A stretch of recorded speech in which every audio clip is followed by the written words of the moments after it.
बाजार बोलता है, इसमें हम एफआईएसडीआईज का डेटा देखेंगे, गेनर लूजर्स और साथ ही ग्लोबल इंडिसेस का हाल। तो शुरुआत करते हैं एफआईएसडीआईज के डेटा से। तो एफआईएसडीआईज के डेटा में ट्रेंड वही, डेटा अलग। ट्रेंड में 4788 करोड़ रुपए की सेलिंग की है एफआईज ने, लेकिन डीआईज ने वाओ 8,791 करोड़ की बाइंग। तो डीआईज तो अब एग्रेसिव हो चुके हैं। अब ये एक बहुत अच्छी संकेत हो सकता है कि डीआईज को अब मार्केट अति वैल्यू अट्रैक्टिव लग रहा है, लेकिन डीआई इसको ही लग रहा है, एफआईज को अभी तक नहीं लग रहा है। यही एक कंसर्न भी है।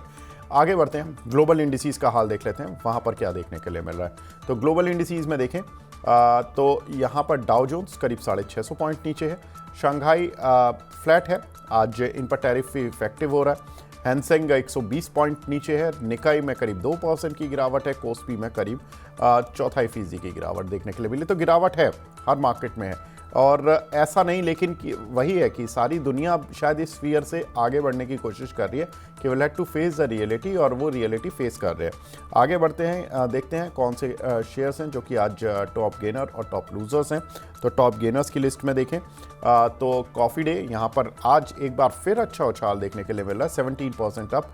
ज्योति सीएनसी करीब 11%, India cement 9%, TD power system 8% और गार्डन रीच शिप बिल्डर करीब 7.5% ऊपर है। तो काफ़ी अच्छा रुझान यहाँ पर देखने के लिए मिल रहा है कुछ एक शेयर्स में। एक बार देख लेते हैं टॉप लूजर्स कौन से काउंटर हैं जहाँ पर कि आज भी गिरावट देखने के लिए मिल रही है। तो उसमें देखें तो जिंदल वर्ल्ड करीब 5%, Arvind limited 5%, century ply 3.5%, Anuraj करीब 3.5% और ऊनो मुंडा करीब 3%। तो ये कुछ एक काउंटर जहाँ पर कि थोड़ा सा प्रेशर देखने के लिए मिल रहा है। आगे बढ़ते हैं, जो मेन खबरें हैं उनकी तरफ रुख करते हैं, क्योंकि डोनाल्ड ट्रंप लगातार कुछ ना कुछ आजकल बोलते हैं और वो वर्ल्ड की हेडलाइन बनती है, इंडिया की नहीं। और उन्होंने कल जो बोला उसमें है कि एक तो कनाडा मैक्सिको पर टैरिफ लगाने के अलावा कोई विकल्प नहीं है, ये तो उनकी एक अलग लाइन थी। लेकिन एक और चीज़ उन्होंने नई जो बोली, 2 अप्रैल से एग्री इंपोर्ट पर भी टैरिफ लगेगा। ये डोनाल्ड ट्रंप की बात है। अब वो नई नई चीज़ें कर रहे हैं, मार्केट ने भी अब थोड़ा सा डरना बंद कर दिया। अमेरिका का एग्री ट्रेड डेफिसिट करीब $49 बिलियन पर पहुंच चुका है। तो उनको लगता है कि ये टैरिफ लगा देने से वो अपने ट्रेड डेफिसिट को काफ़ी हद तक कम कर लेंगे। चलिए देखते हैं। महेश सर, ये जो एग्री से जुड़ी कंपनियां हैं, और मैं एग्री प्रोडक्ट्स में देख भी रहा था कि इंडिया का जो टैरिफ है वो बहुत ज़्यादा है, आई थिंक 39% है, और यूएस केवल 1% ही टैरिफ लगाता है हमारे इंडियन प्रोडक्ट्स पर। अगर हमारी कोई ट्रेड डील मार्च में हो जाती है तो ठीक है, हम जो उनके 2 अप्रैल वाला जो टैरिफ की डेडलाइन दी हुई है उन्होंने बाकी दुनिया पर भी, उससे हम बच जाएंगे। क्या लगता है सर, इंडिया क्या करेगा, और क्या एग्री इंपोर्ट पर टैरिफ लगाने से इंडिया को कितना नुकसान होगा? देखिए, इंडिया को इतना कोई नुकसान नहीं है, अमेरिका को ज्यादा नुकसान होगा अगर टैरिफ एग्रीकल्चर प्रोडक्ट पे लगाते हैं। उनकी इन्फ्लेशन जो है एक बार में बढ़ सकती है। और मीनवेल अगर अपन देखें भी कि भी वहाँ पे जो कॉस्ट है, तो अपनी इंडिया की कॉस्ट वैसे भी उनको कम पड़ती है, तभी जाके वो इतना इम्पोर्ट करते हैं। और इंडिया का लेबर जो मार्केट है वो कंपेरेटिवली अमेरिका तो काफी सस्ता है। तो ये सारी चीजों के ऊपर अभी वेट एंड वॉच है। अगर वो ऐसा कुछ करते हैं तो वहां पे उनकी घरेलू जो है अमेरिका के अंदर भी थोड़ा सा एक डिस्टरबेंस पैदा होगा, इन्फ्लेशन भी जो है वो पैदा हो सकती है। अभी वेट एंड वॉच की स्ट्रेटेजी में है, जहां तक हो सकेगा इंडिया अपने हिसाब से उनको टेबल पे लाने की कोशिश कर रहा है कि भाई जो भी एक मीन मेल अपने टेबल पे आ जाए और अच्छे से सारी चीजें व्यवस्थित तरीके से हो जाए। हाँ, अपने कॉमर्स मिनिस्टर पीयूष गोयल जी भी वहाँ पे विजिट करने को ऑलरेडी जा चुके हैं।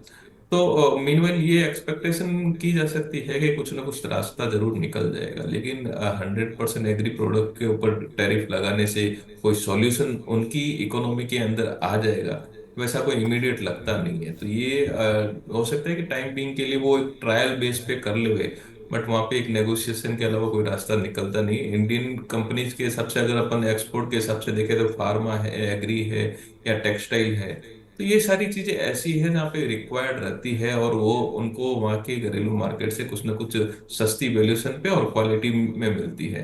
तो ये सारी चीजों के अंदर उतना टैरिफ लगाना फिलहाल संभव नहीं है। अगर लगाते भी हैं तो उनकी इन्फ्लेशन बढ़ेगी। तो ये इंडिया के पॉइंट ऑफ कंसर्न से देखें तो मेरे हिसाब से उनका इन्फ्लेशन बढ़ने के चांसेस ज्यादा है, तो कुछ ना कुछ नेगोशिएशन पे बात पहुंच सकती है। तो उसके हिसाब से इतना अपन पैनिक करे वैसी कोई बात नहीं। और अपना एक्सपोर्ट का जो एक डेटा है वो एक लिमिटेड है, उतना बड़ा नहीं है जितना मैक्सिको का है या कनाडा का है। तो उतना बड़ा भी फिगर आउट आता नहीं है, लेकिन यस कंसर्न है, कॉशियस रहने की जरूरत है। तो वो मार्केट ने ऑलरेडी प्राइस को डिस्काउंटेड कर चुके हैं। तो मेरे हिसाब से थोड़ा वेट एंड वॉच करना पड़ेगा, और कैसे क्या आउटकम आते हैं उसके बाद में कोई डिसीजन लेवे। लेकिन इतना कोई पैनिक करने जैसी बात नहीं है, क्योंकि मार्केट ने ऑलरेडी प्राइस कर दिए। वो पैनिक जो करने थे उससे पहले ही अपन ने ऑलरेडी मार्केट में ने डिस्काउंटेड कर चुके हैं। चाहे इधर कैसे भी करो, चाहे वैल्यूएशन के कंसर्न से करो या कोई भी और कंसर्न को लेके करो, तो प्राइस इन ऑलरेडी हो चुके हैं। तो यहाँ से कोई भी अगर पॉजिटिव इम्पैक्ट आता है तो फिर मार्केट के लिए एक वो एक न्यूट्रिशन का काम करेगा या एंटीबायोटिक का काम करेगा। तो वो हम लोग एक्सपेक्ट कर सकते हैं। बिल्कुल।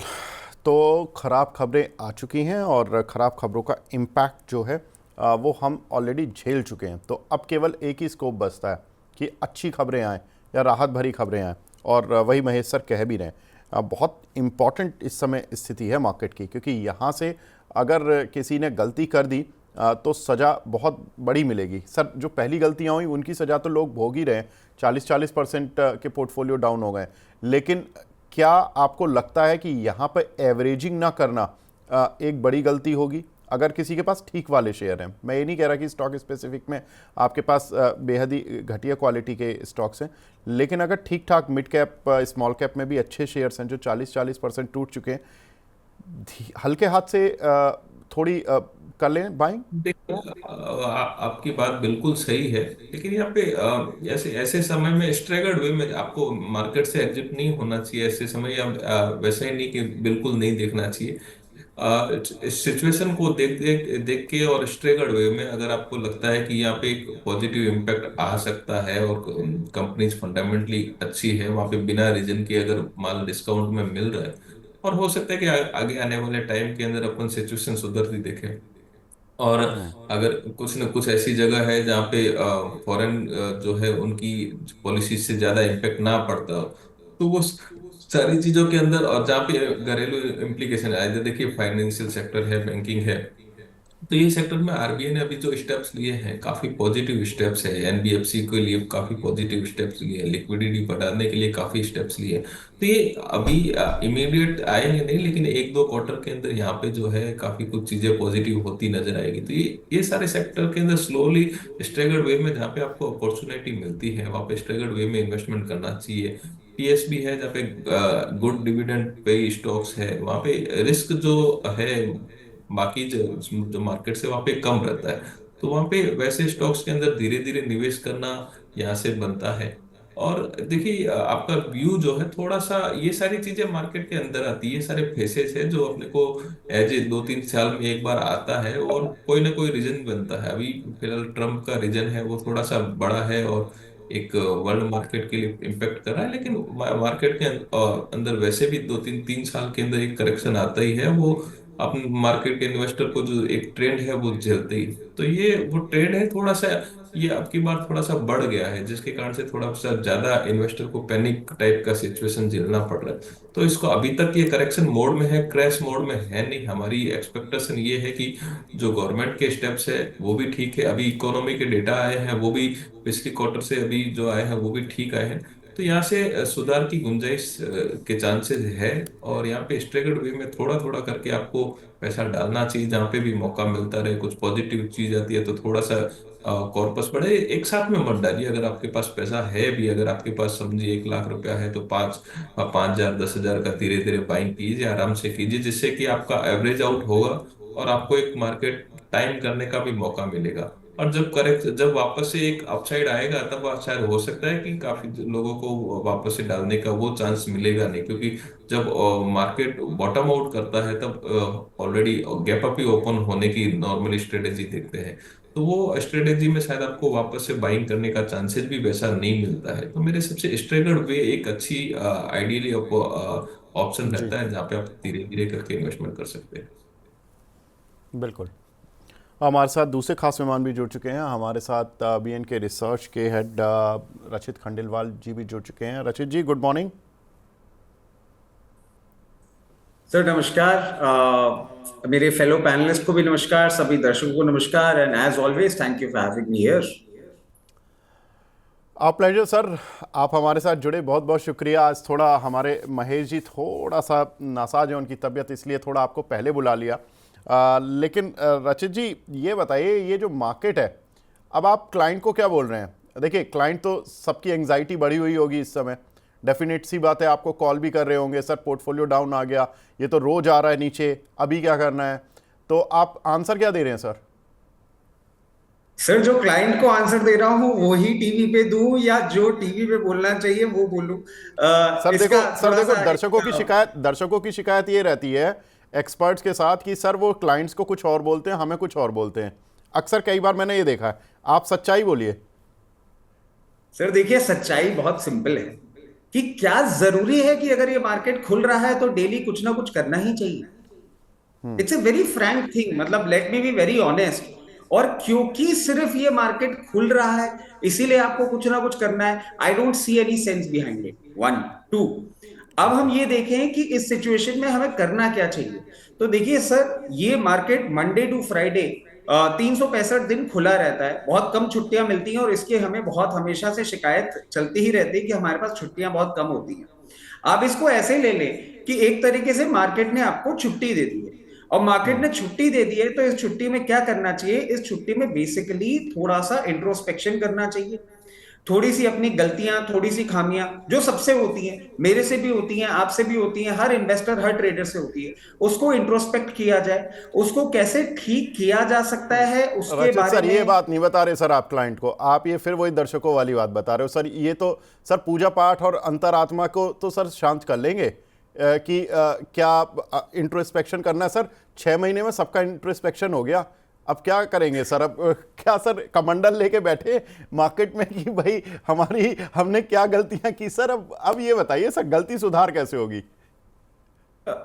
विवेक सर, मैं उसी पे जा रहा था, और इनफैक्ट कल अच्छा। जब हमारी ऑफ एयर भी बात हो रही थी तब भी मैंने आपको बताया था कि कुछ कुछ चीजें हैं जो हम कर रहे हैं। तो frankly what I am saying is कि अगर आपके पास, मतलब इसको समराइज कर देते हैं बहुत छोटे में, if you have a bandwidth to buy more on the quality stocks that you have already invested in, and अगर वो करेक्ट कर रहे हैं तो आप जरूर मार्केट में आए, पार्टिसिपेट करें। बैंडविड्थ अगर नहीं है तो कोई भी हासिल करने की जरूरत नहीं है।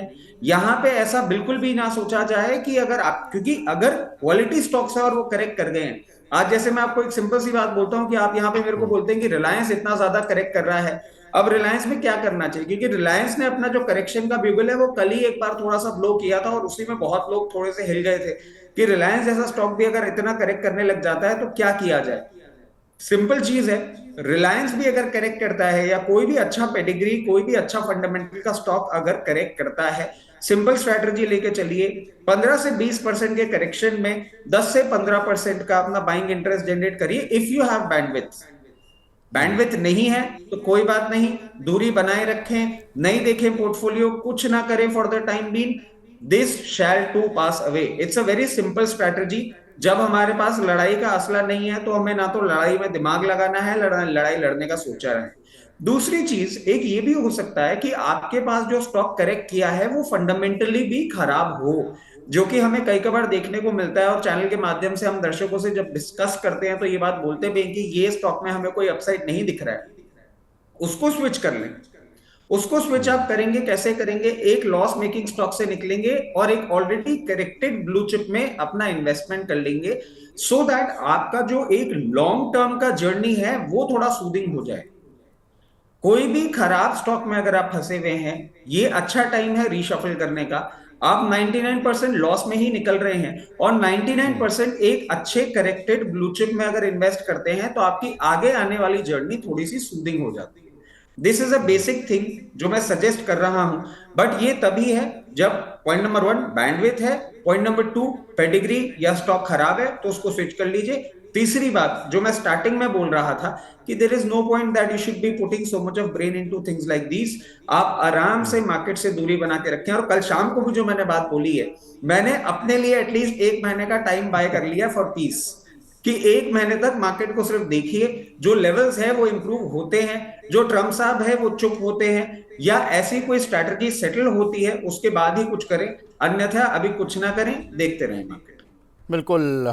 तो इस समय मार्केट एक्सपर्ट एक्चुअली जो रचित भाई ने सारी बात बोली ना, उसमें एक बात जो सबसे इंपॉर्टेंट है, इस समय सारे मार्केट एक्सपर्ट एक चीज़ कर रहे हैं, वो पीस खरीद रहे हैं कि बस रुकने वाला है, रुकने वाला है।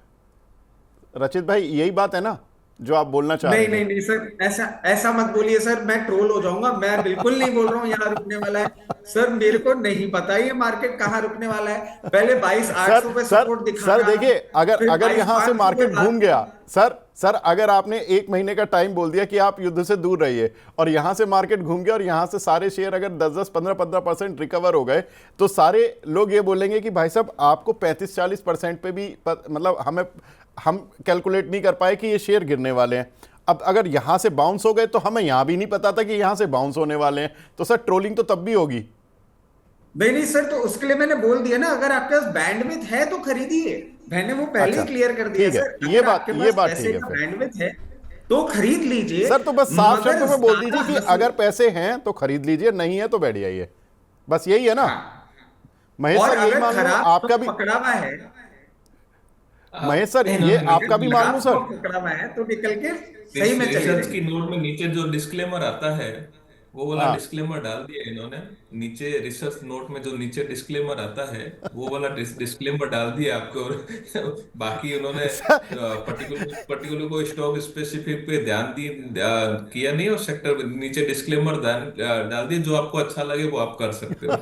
और बिल्कुल जहाँ पे आपको लगे कि बिल्कुल। रिस्क है उसको आप डाइवर्सिफाई कर सकते हो। नहीं, बेसिकली सिचुएशन वैसी है। और सारे मार्केट एक्सपर्ट अगर सामने देख रही है कि फंडामेंटली चीजें साउंड एंड स्ट्रांग है, लेकिन वहां पे सप्लाई कंसर्न बनते जा रहा है, तो वो सप्लाई कंसर्न कहाँ पे जाके रुकेगा, और फंडामेंटल जो है कितने लेवल तक जाके मतलब खराब होंगे, वो अभी कोई डिसाइड नहीं कर सकता है। इसके लिए रक्षित जी वो बात बोल रहे थे, उनकी बात बिल्कुल एग्री करते हैं।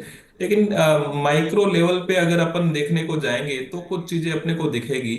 और लेकिन थोड़ा सा वेट एंड वॉच वाली स्ट्रेटेजी बेटर रहती है। ये टाइम में जहाँ पे सप्लाई ज्यादा अगर रहती है, वहां पे डिमांड थोड़ी स्लो एंड स्ट्रेगर्ड वे में आती है, तो उसमें कुछ टाइम लगता है। जैसे भी जैसे मार्केट का सिनेरियो सेल ऑन राइज है, तो वहां पे कोई डिमांड जनरेट भी होती है तो सप्लाई वैसे आ जाती है। तो रंजीत जी का कहना ठीक है, एक बार स्टेबल होगा उसके बाद में एंट्री कर सकते हैं। हो सकता है कि आपको 2-5% ऊपर एंट्री करना पड़े। तो इनके कहने का समराइज शायद मेरे हिसाब से ये है। बिल्कुल सर, स्टॉक मार्केट की सबकी लैंग्वेज हम समझ जाते हैं, और आपकी भी वही थी बात, लेकिन मेन चीज़ यही है कि अगर पैसा है तो खरीद लीजिए, और नहीं है तो आप खरीदेंगे ही कैसे? पैसा तो है नहीं, मन बना लीजिए तब भी क्या कर लेंगे स्क्रीन के सामने। आपका बहुत मन कर रहा है, क्योंकि मेरा सवाल ये होता है कि सर जब 26,000 पर हम बैठते हैं और हम मार्केट को ऑल टाइम हाई पर देखते हैं, तब हमारी बातें होती हैं कि हाँ थोड़ा सा सेलेक्टिव बाइंग करनी चाहिए। आज हम ये बात करते हैं कि खराब स्टॉक नहीं लेने चाहिए। अब सबसे बड़ी प्रॉब्लम ये आ जाती है, आदमी को यही नहीं पता होता कि खराब स्टॉक कौन सा है। सारे टूट गए, अब कोई 20% टूटा, कोई 40% टूटा, अब इसमें अच्छा कौन सा था, खराब कौन सा था, यही नहीं पता। अच्छा, अब दूसरा कि चलो हम मिड कैप स्मॉल कैप को फिर ये बोल देते हैं कि जी आप खराब हो, आप थोड़े छोटे हो, आपकी कंपनी उतना समर्थवान नहीं है कि आप अच्छे से कर सके। सर जब मार्केट में रैली आती है, चलते भी तो यही है। रिलायंस कहाँ चलेगा 100%? चलेंगे तो वो मिड कैप ही वो डबल ट्रिपल हो जाएंगे, फिर हम यही बात करेंगे। हाँ सर, रचित सर बताइए। सर देखिए, अब आपने जो सवाल पूछा है ना, बिल्कुल क्लाइंटों वाला पूछा है, और मैं जवाब बिल्कुल आपको वही दूंगा जो मैंने क्लाइंटों को दिया है। अब आपने ना एक ट्रिगर मेरे को जनरेट करके दे दिया है। देखिए, एक सिंपल बात है, अभी सब जगह ये बात आ रही है, एंड स्पेसिफिकली मार्केट एक्सपर्ट्स को ट्रिगर किया जा रहा है कि 26,000 निफ्टी पे आपको वीकनेस नहीं दिख रही थी, और आज आप स्टैगर्ड मैनर में बाइंग करने के लिए बात बोल रहे हैं। सर इसमें एक बेसिक नॉलेज, एक बेसिक लॉजिक मैं आपको पुट इन करके दे देता हूं। 26,000 निफ्टी जब चल रही थी ना, तो ग्लोबल सिचुएशन ये नहीं थी, तो सिनेरियो थोड़े से अलग थे। और 26,000 जब निफ्टी चल रही थी, उस टाइम पे जाके कहीं ना कहीं एक थोड़ी थोड़ी हिंट हमें कुछ कुछ सेक्टर्स ने देनी चालू करी थी। जैसे सीएम आज आपको आके डेटा दे रहा है कि ऑटो सेक्टर का अगले साल ग्रोथ जो है वो 1 से 1.5% का ही होगा। सर पिछले साल जब हम इन वैल्यूएशन में बैठे थे तब ना तो सीएम का डेटा था, सिर्फ एक छोटी सी हिंट थी कि थोड़ा सा इन्वेंट्री पाइलअप हो रहा है जो कि दिवाली के सीजन में या ईयर एंड में हम क्लियर होते हुए देख लेंगे। तब हमारी ग्रोथ ट्रैजेक्टरी इतनी ज्यादा वीक नहीं नजर आ रही थी, तब हमारा कॉन्फिडेंस सिस्टम के अंदर था। और अब आप एक चीज देखिए कि जैसे जैसे हम करेक्ट करते जा रहे हैं हमारे पास कॉन्फिडेंस के पॉइंट्स कहां से आ रहे हैं, कॉन्फिडेंस के पॉइंट्स यहां से आ रहे हैं जो कि हम आपको बोल भी रहे हैं कि मार्केट में धैर्य रखेंगे तो मार्केट आपको एक डायरेक्शन दे देगा। एक तो सर गवर्नमेंट ने बजट में जो अनाउंसमेंट किया है वो फाइनेंशियली इतना सिग्निफिकेंट नहीं है, बट गवर्नमेंट ने अपना एक विजन क्लियर कर दिया कि उनको स्लो डाउन का डर सता रहा है। आरबीआई ने फाइनली रेट कट करना चालू भी किया है और आगे भी बोल रहे हैं कि हम आने वाले समय में रेट कट करेंगे। डोनाल्ड ट्रंप ने जिस तरीके से चाइना, मैक्सिको और कनाडा पे अपने टैरिफ्स लगाए हैं वो कहीं ना कहीं हमारे लिए किस तरीके से बेनिफिशियरी हो सकते हैं वो भी अब हमको देखने को मिल रहे हैं। But the only thing is, the only problem is कि इतनी अब पॉजिटिव चीजें आने के बाद मार्केट क्यों नहीं रिएक्ट कर रहा है, क्योंकि कहीं ना कहीं यूएस में जो उनकी बॉन्ड यील्ड है वो इतनी अट्रैक्टिव है कि एफआईएज हमारे यहां से सेलिंग करना बंद नहीं कर रहे हैं। It will come in some time. FIS ने जैसे ही हमने सेलिंग करना बंद कर दिया, जो हमारे डीआईएस का सपोर्ट है, जो हमारे डोमेस्टिक इन्वेस्टर्स का सपोर्ट है, वो वापस मार्केट में ट्रिगर करेगा और मार्केट वापस रिवर्सल दिखाएगा। तो ये बोलना कि 26,000 पे सिचुएशन अलग थी सर, 26,000 में हम ये बोल रहे थे कि वैल्यूएशन चेस करेगी अर्निंग बढ़ने के बाद। आज हम ये बोल रहे हैं कि अर्निंग डिक्रीज हो गई है इसलिए वैल्यूएशन का करेक्शन है और वैल्यूएशन स्टेबलाइज हो जाएंगी, उस मार्केट कंसोलिडेट करेगा और ऊपर चला जाएगा। तो ये जो मार्केट एक्सपर्ट्स को बोला जाता है ना कि 26,000 में आपको सब अच्छा लग रहा था अब सब खराब लग रहा है, सिचुएशन बदल गई है सर, परिस्थितियां बदल गई हैं।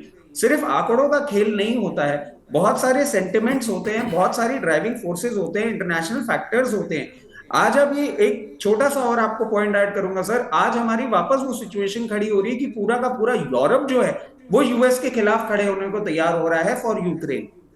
ये सर 26,000 निफ्टी में ये सिचुएशन नहीं थी। 26,000 सिचुएशन में आप सिर्फ इजराइल कर रहे थे और रशिया यूक्रेन कर रहे थे। ये अनसर्टेनिटीज, ये टैरिफ वॉर्स, ये सारी चीजें नहीं कर रहे थे। अब सिचुएशन अगर बदली है तो आप भी फंसे हैं, हम भी फंसे हैं, सब फंसे हैं, मगर अब इसमें से निकलें कैसे वो देखने वाली बात है। ये जो 26,000 वाला सीन है ना सर, ये अब हमको बोलना बंद करिए, अब हम थक चुके हैं। सर देखिए मेरे पास तो दर्शकों के सवाल जो आते हैं और मैं रात को भी उनके कमेंट पढ़ता हूं, तो मैं तो उनका प्रतिनिधित्व करता हूं सर। मेरा काम यही है कि मैं उनके सवाल पूछूं जो वो नहीं पूछ पा रहे आप लोगों से, तो मैं तो वही पूछ रहा हूं सर। अब आप देखिए, आपने तुरंत पहचान लिया कि ये क्लाइंटों के सवाल हैं सर। हमारे जो दर्शक हैं वो जरूरी नहीं कि आपके क्लाइंट हों, तो यानी ये सारे क्लाइंटों के सवाल यही हैं। अगर हम ये मान लें जो शेयर मार्केट में इन्वेस्ट कर रहे हैं उन सभी के सवाल यही है कि भैया 26,000 पे बहुत सारी रिसर्च रिपोर्ट आ रही थी कि बाय करो, और अब 22,000 पे आ रही हैं बाय कर दो उनको, तो ये क्या मतलब हुआ? तो हम क्या 26 से 22,000 की जर्नी देखने के लिए बैठे थे कि भैया 30 40% हम पोर्टफोलियो डाउन कर लें? तो मतलब सर मेरा सवाल ये था, लोग अक्सर अब एक्चुअली क्या है कि अब एग्रेशन आ गया है क्लाइंटों में, और मतलब जो दर्शक हैं, जो निवेशक हैं, उनमें एग्रेशन आ गया कि भाई ये हो क्या रहा है, किसी को मतलब डायरेक्शन नहीं पता। कोविड में पता था भैया कोविड आ गया, यहां क्या आ गया यही नहीं पता। चलो डोनाल्ड ट्रंप नवंबर में आए, उन्होंने अपनी टैरिफ नीति नवंबर से बताई, हम तो सितंबर एंड से गिर रहे हैं, अक्टूबर में पूरे क्यों गिरे हम, नवंबर में बाद में आके क्यों गिरे, शुरुआत में क्यों गिरे हम? तो मतलब प्रॉब्लम है सर ये। तो कोई नहीं सर, लेकिन मैं कुछ खबरों की तरफ भी बढ़ता हूं, डिस्कशन थोड़ा अलग डायरेक्शन में भी जा रहा है। मैं कुछ दर्शकों को खबरें बता देता हूं। महेश सर, आई नो कि आप बस 2 मिनट और मैं लूंगा आपके। कनाडा मैक्सिको पर टैरिफ लगाने के अलावा विकल्प नहीं था, डोनाल्ड ट्रंप का ऐसा कहना है, और टैरिफ नहीं टलने की खबर से अमेरिकी मार्केट्स में तेज गिरावट भी देखने के लिए मिली। कल एक और इम्पॉर्टेंट चीज़ आई कि अटलांटा के गवर्नर ने जो यूएस में हैं, उन्होंने कहा कि भैया हमारी Q1 में जीडीपी खुद -2.8% पर चली जाएगी। ये आशंका है उनकी, एस्टिमेटेड है। और 2 हफ्ते पहले ही जो अमेरिका में जीडीपी ग्रोथ की बातें हो रही थी वो 2.3% की ग्रोथ की हो रही थी। दैट मीन्स कि अमेरिका को ही टैरिफ लगने का सबसे पहला हिट अमेरिका को खुद लगने वाला है। अमेरिका झेलेगा अब इसको। अमेरिका अप्रैल में तेल उत्पादन अगर हम देखें तो ओपेक की तरफ से बढ़ाया जाएगा। इस पर मैं बाद में आऊँगा। पहले महेश सर, मैं यही जानना चाहता हूँ, अब जो स्थिति होगी उल्टा होगा क्या कि अमेरिका खुद अपनी विषम परिस्थितियों का सामना करेगा, हम अमेरिका को गिरते हुए देखेंगे, पूरी दुनिया अपने को खुद सेटल कर लेगी क्योंकि जिसके साथ जो होना है वो हो चुका, तो वो अपने आप को ठीक करेंगे? सर अभी तक तो अमेरिका टैरिफ लगा रहा है, अब अमेरिका के ऊपर टैरिफ लगने चालू हो जाएंगे। तो ये हाँ नया जो है वो शायद आपने अभी तक शायद अपन उसको देख देख नहीं पा रहे या सुन नहीं पा रहे, लेकिन आने बिल्कुल वाला सर, टाइम लगाना जब शुरू भी। करा। कनाडा ने लगा दिया $107 बिलियन पर, मैं उस पर आ ही रहा था बस। हाँ, तो बस वो सामने जो इम्पैक्ट आएंगे वो भी वैसे वैसे आएंगे, और मीनवाइल वहाँ की अमेरिका की इन्फ्लेशन जो है वो काफी कुछ बढ़ जाएगी, क्योंकि ये सारे जो स्टेप्स है उतने मतलब सोच समझ के लिए हुए स्टेप्स अभी फिलहाल हमारे को नहीं दिखाई दे रहे हैं। तो हो सकता है कि थोड़ा टाइम इनको नेगोशिएशन पे देना चाहिए भाई। हो सकता है कि उनकी सिचुएशन अलग रहे और उनकी फाइनेंशियल कंडीशन को देखते हुए शायद उन्होंने वो स्टेप्स लिए रहे, शायद बेटर नेगोशिएशन के लिए। लेकिन आइडियली ये सारी चीजें जो है अमेरिका की पर्टिकुलर फोकस फाइनेंशियल स्टेबिलिटी के हिसाब से देखें तो और नेगेटिव होते हुए नजर आएंगे। तो मेरे हिसाब से ये सारी चीजें जो है नेगोशिएशन की तरफ इशारा कर रही है, बेटर नेगोशिएशन के लिए जा रहे हैं, लेकिन शायद सामने वाली पार्टी एग्री नहीं कर रही है। और तो सिचुएशन उस हिसाब से थोड़ी सी वर्सन हो रही है। आप देखेंगे यूरोप पूरा साइडलाइन हो रहा है अमेरिका से, तो ये भी जी ये कहीं ना बिल्कुल कहीं पे अमेरिका के लिए नेगेटिव बन रहा है। बिल्कुल। लास्ट खबर ले लेते हैं। टैरिफ के बाद अब ओपेक की बारी। ओपेक कह रहा है कि हम प्रोडक्शन बढ़ाने जा रहे हैं अप्रैल में फाइनली, और डोनाल्ड ट्रंप से शायद वो थोड़ा सा इंस्पायर हो गए क्योंकि जनवरी से तो वो टालते जा रहे थे कि प्रोडक्शन बढ़ाएंगे बढ़ाएंगे, लेकिन बढ़ा नहीं रहे थे, टाल रहे थे महीनों में। और 1.38 लाख बैरल का पर डे का प्रोडक्शन वो बढ़ाएंगे, और 2022 के बाद पहली बार होगा कि ओपेक अपना प्रोडक्शन बढ़ाएगा। कच्चे तेल की कीमतों में इस खबर के बाद कल हमने इंटरनेशनल मार्केट में 2% की गिरावट भी देखी। रशीद भाई, ये बताइए, ये जो ऑयल से जुड़ी कंपनियां हैं इनके लिए कितनी बड़ी राहत होगी, खासतौर से जो ऑयल मार्केटिंग कंपनीज है? आज वैसे HPCL IOC वगैरह में थोड़ी स्ट्रेंथ भी लौटी है, हालांकि सभी मिड कैप स्मॉल कैप में लौटी है या लार्ज कैप में भी लौटी है। कैसे देख रहे हैं सर ये खबर? सर देखिए, इस खबर के पीछे एक और चीज है कि कहीं ना कहीं ये खबर हमें डिस्काउंटेड थी, क्योंकि डोनाल्ड ट्रंप जिस तरीके से आए थे ना, उन्होंने अपना वो एक शगुफा भी छोड़ा था, ड्रिल बेबी ड्रिल। और उन्होंने जितना ग्लोबल वार्मिंग और रिन्यूएबल एनर्जी और इन सब चीजों से अपना एक इंटरेस्ट हटा के क्रूड पे फोकस किया था। समहाउ ऐसा लग रहा था कि ओपेक नेशंस भी इन लाइन आएंगे ही, और उसी का कोई बेनिफिट है जो देखने को मिल रहा है। मगर इनके लिए ओवरऑल ये एक बेनिफिट जरूर हो सकता है, बट अभी हमें यहाँ पे एग्रेसिव स्टैंस इसलिए नहीं लेना चाहिए। एक तो मार्केट बहुत ज्यादा एक्सट्रीम वॉलेटिलिटी वाले जोन में है, उसके साथ साथ आप देखिए जहां डोनाल्ड ट्रंप की बात आ जाती है ना सर, मतलब I should not use such kind of language, but वो ऐसे इंसान है जो हर 6 घंटे में फ्लिप कर सकते हैं उनके जब जो सोच समझ में आता है। तो ऐसा कोई भी सेक्टर है ना जो उनसे डिपेंडेंट है, उससे थोड़ी दूरी बनाए रखना ही अभी एक समझदारी की बात होगी, जब तक वो एक स्टेबल सिचुएशन में नहीं आ जाती। मतलब डोनाल्ड ट्रंप जी के स्टेबल होने की इंतजार करें सर स्टॉक मार्केट में पैसा लगाने के लिए, ये अच्छा स्टेटमेंट है।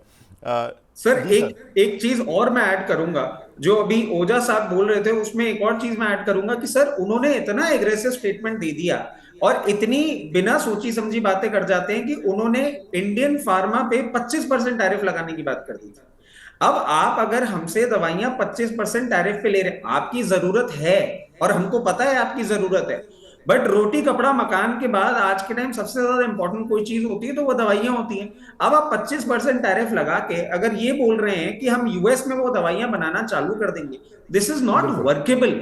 उनके आधे से ज्यादा स्टेटमेंट ऐसे होते हैं जिनको सुन के हंसी भी आती है और अपने बच्चों की याद भी आती है।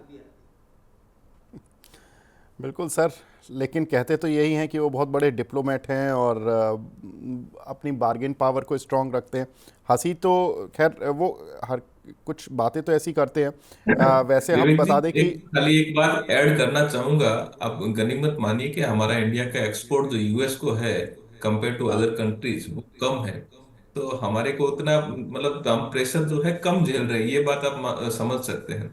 तो वो एक ठीक है। बट जहाँ पे अमेरिका या दूसरे विदेशों में जो एक एफआई की सेलिंग है, वहाँ पे कंपेरेटिवली हमारा वैल्यूएशन थोड़ा अट्रैक्टिव ज्यादा अच्छा था, तो उसके कारण से वो ज्यादा एग्जिट कर लिए। अब वो हमारे निफ्टी पी वगैरह भी रिजनेबल हो रहे हैं, तो मेरे हिसाब से अब थोड़ा सा एक लेवल आ गया है जहाँ पे एक अपन वापस से भी थोड़ा सा बार्गेन बाइंग, या समझ लीजिए कि थोड़ा थोड़ा बिल्कुल। सोच समझ के बाइंग करेंगे। जिनके पास में, जिन्होंने कैश का कॉर्पस रखा रहेगा, जैसे कि रचित जी ने बोला, तो जिसके पास में पैसा है वो सोचेगा कि मैं और बाइंग कर सकता हूँ, जिसके पास पैसा नहीं है वो साइडलाइन रहेगा।